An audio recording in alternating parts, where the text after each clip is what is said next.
Good evening class 9th। This is Divya ज्योति श्रीवास्तव। हमने कल history की वीडियो में क्या पढ़ लिया था, आउटब्रेक ऑफ रेवोल्यूशन पढ़ लिया था। आज हमको पढ़ना है constitutional monarchy. France becomes a constitutional monarchy.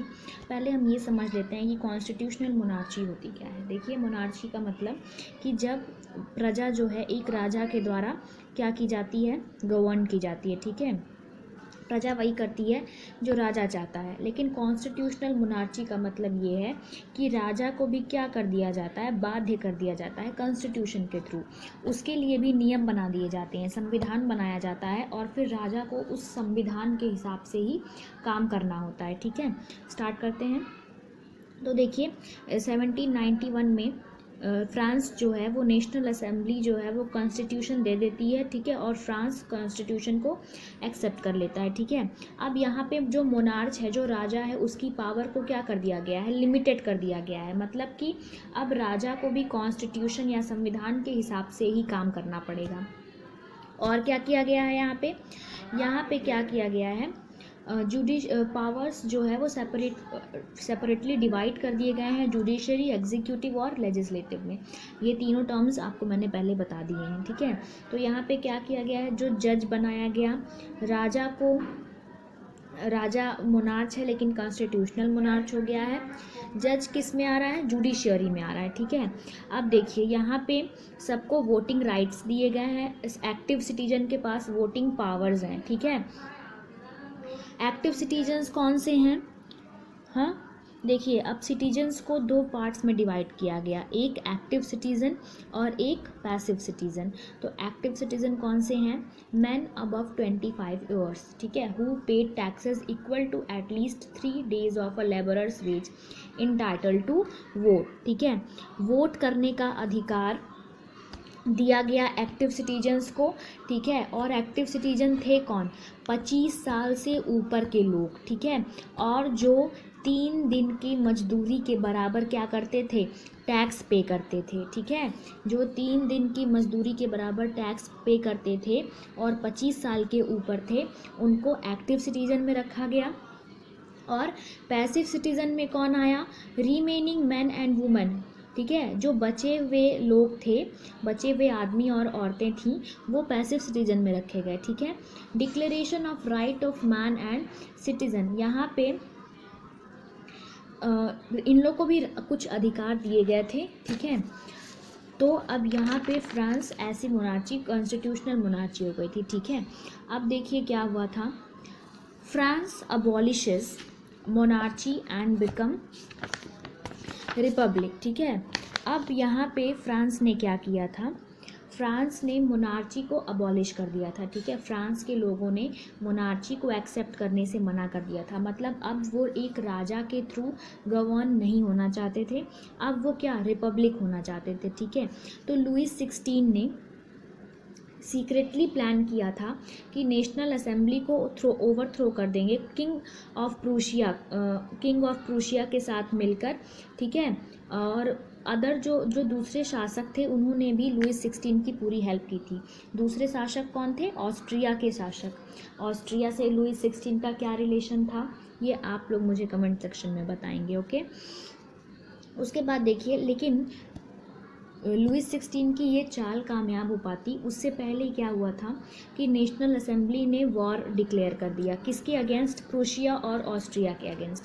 National assembly के लोगों ने कहा कि हम प्रूशिया से और ऑस्ट्रेलिया से क्या करेंगे, युद्ध करेंगे। ठीक है, तो हज़ारों लोग आर्मी को ज्वाइन किए। ठीक है, और मर्सेलीज जो एक एंथम था, जैसे हम नेशनल एंथम गाते हैं ना, तो वहाँ पे मर्सेलीज एक एंथम था। ठीक है, मर्सेलीज यहाँ आपको दिख रहा है, तो ये गाते हुए ये लोग क्या करने चले गए, युद्ध करने चले गए। ठीक है, उसके बाद revolution further demand greater political equality. और रिवोल्यूशन था किस लिए, इनको क्या चाहिए था, इनको बराबरी चाहिए थी, समानता चाहिए था, इक्वालिटी चाहिए थी, इनको बराबर वोटिंग राइट्स चाहिए थे, इनको मतलब अपना मत देने का अधिकार चाहिए था, जो गरीब लोग थे, जो कमज़ोर लोग थे। ठीक है, अब यहाँ पे क्या हुआ था, जैकोबिन क्लब का फॉर्मेशन हुआ। ठीक है, किसका फॉर्मेशन हुआ?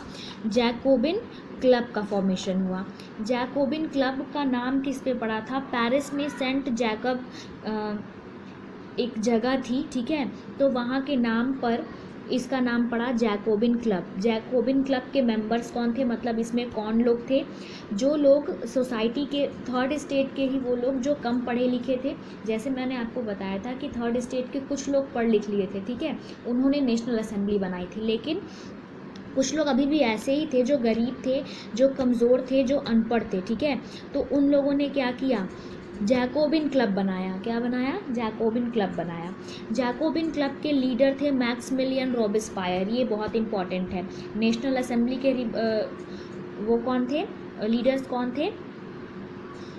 थे? मिराबियो और अबेसियस थे, ठीक है, और जैकोबिन क्लब के लीडर थे मैक्सिमिलियन रॉबिस्पायर। इनका ड्रेस कोड क्या हुआ करता था जैकोबिन क्लब के लोगों का? इनका ड्रेस कोड हुआ करता था लॉन्ग स्ट्रिप्ड ट्राउज़र, ये लंबे लंबे ट्राउज़र पहनते थे। देखिए स्ट्रिप ट्राउज़र ना, ये ऐसे स्ट्रिप का मतलब होता है पट्टीदार, ठीक है, ऐसे ये लोग ट्राउज़र्स पहनते थे, ठीक है।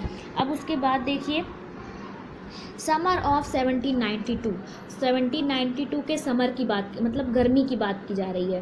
Parisians were angered by short supplies and high price of food. जो पेरिस के लोग थे, ठीक है, वो लोग क्या मतलब नाराज़ हो गए थे। क्यों नाराज़ हो गए थे? क्योंकि उन्हें खाना सही से नहीं मिल रहा था, और अगर मिल भी रहा था तो बहुत महंगे दाम पर मिल रहा था, ठीक है। इन्होंने क्या किया? रिवॉल्ट करना चाहा, ये भी युद्ध करने लगे, और युद्ध किया तो इनके लीडर कौन थे? इनको जैकोबिन क्लब ने लीड किया, ठीक है, इनका लीडर जैकोबिन क्लब बन गया, ठीक है। All the man of 21 years and above got right to vote, और इस रिवॉल्ट से इनको क्या मिला? 21 साल के ऊपर के सभी लोगों को वोट करने का अधिकार मिल गया, ठीक है। और फिर यहाँ पे क्या हुआ? फ्रांस बिकम्स रिपब्लिक, और यहाँ पे फ्रांस जो था वो रिपब्लिक हो गया, और किंग वॉज डेड, और राजा जो था लुइस 16 जो राजा थे उनकी हत्या कर दी गई, ठीक है, वो मर गए। ओके, देखिए यहाँ पर दिया हुआ है ऑन 21 जनवरी 1793 ही यानी king was executed publicly. Execute का मतलब होता है मार देना, ठीक है, पब्लिकली मतलब कि सारे लोगों के बीच में वो मार दिए गए थे। अब हमको पढ़ना है reign of terror. Reign of terror क्या था? देखिए 1793 से 1794 के बीच का जो समय था उसी को रीन ऑफ टेरर कहते हैं, ठीक है। और यहाँ पे क्या हुआ था? यहाँ पे सज़ा देने का जो पॉलिसी था वो बहुत तेज़ी से चल रहा था, ठीक है। देखिए था क्या? Nobles, clergy, members of other political parties, even of his own party were arrested, prison and then revolutionary tribunal, ठीक है। देखिए अब इस समय जो फ्रांस था वो किसके अंडर चल रहा था? मैक्सिमिलियन रॉबिस्पायर के अंदर। मैक्सिमिलियन रॉबिस्पायर कौन थे भाई? जैकोबिन क्लब के लीडर थे, ठीक है। तो मैक्सिमिलियन रॉबिस्पायर क्या कर रहे थे कि लोगों को पनिश कर रहे थे, लोगों को पनिशमेंट दे रहे थे, लोगों को सज़ा दे रहे थे, उनको मरवा रहे थे, ठीक है। गुलेटिन क्या था? देखिए गुलेटिन जो था वो एक डिवाइस था जिससे लोगों को मारा जाता था, ठीक है। डॉक्टर गुलेटिन जो थे वो इसके इन्वेंटर थे। गुलेटिन में क्या होता था कि एक ऐसा डिवाइस बनाया गया था जिससे लोगों का गला काट दिया जाता था, ठीक है। अब रॉबिस्पायर के द्वारा, मैक्सिमिलियन रॉबिस्पायर के द्वारा क्या क्या चेंजेस लाए गए वो हमको पढ़ना है, ठीक है। तो देखिए सबसे पहला चेंज था maximum ceiling on wages and prices, meat and bread were ration. देखिए अब क्या हो गया था कि ब्रेड वगैरह था या जो मीट था उस पर वो राशन हो गया था, ठीक है, कि इतना ही मिलेगा, ना किसी को अधिक मिलेगा ना किसी को कम मिलेगा, ठीक है। Forced selling food grains, promotion of equality bread. अब यहाँ पे क्या हो गया था कि फोर्स्ड सीलिंग मतलब ज़बरदस्ती से भोजन को बेचा जा रहा था, मतलब अनाज बेचने के लिए ज़बरदस्ती करी जा रही थी लोगों से। और क्या हुआ था? Equality of bread. देखिए क्या होता है कि एक होता है जब हम इक्वालिटी लाना चाहते हैं, समानता लाना चाहते हैं, तो क्या करते हैं कि अच्छी क्वालिटी का ही भोजन सबको मिलता है ना। हम क्या करेंगे, अगर हम इक्वालिटी लाना चाहेंगे, अच्छा काम करना चाहेंगे, तो मतलब मान लो अगर हम गेहूं का आटा खा रहे हैं, ठीक है, तो क्या करेंगे, वही सबको खिलाएंगे, तब ये इक्वालिटी है। लेकिन रॉबिस्पायर ने क्या किया था, इन्होंने ख़राब क्वालिटी का ही ब्रेड चला दिया था, ठीक है। अब उनका ये कहना था कि चाहे कोई कितना भी अच्छा हो, कोई कितना भी बुरा हो, मतलब कोई कितना भी अमीर हो, कोई कितना भी गरीब हो, वो क्या खाएगा, यही ख़राब क्वालिटी का खाना खाएगा, ठीक है। उसके बाद देखिए, churches were shut down, converted into barrack and offices, और जो चर्चेस थे वो बंद कर दिए गए। चर्च मतलब जहाँ क्रिश्चियंस पूजा करते हैं वो बंद कर दिए गए, ठीक है। वहाँ पे क्या होता था, वहाँ पे ऑफिसेस बना दिए गए, ठीक है।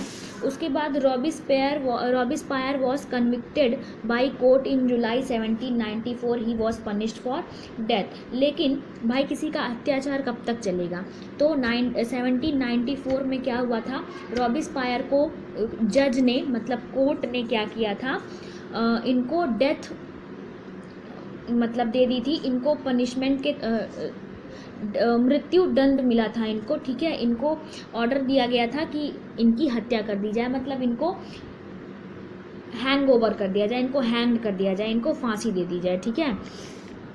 तो यहाँ पे अब रॉबिस्पायर की कहानी ख़त्म होती है, ठीक है।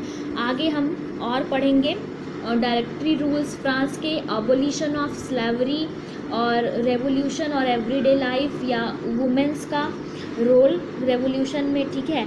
तो इसके लिए हम नेक्स्ट वीडियो लेके आएंगे। Till then have a nice day.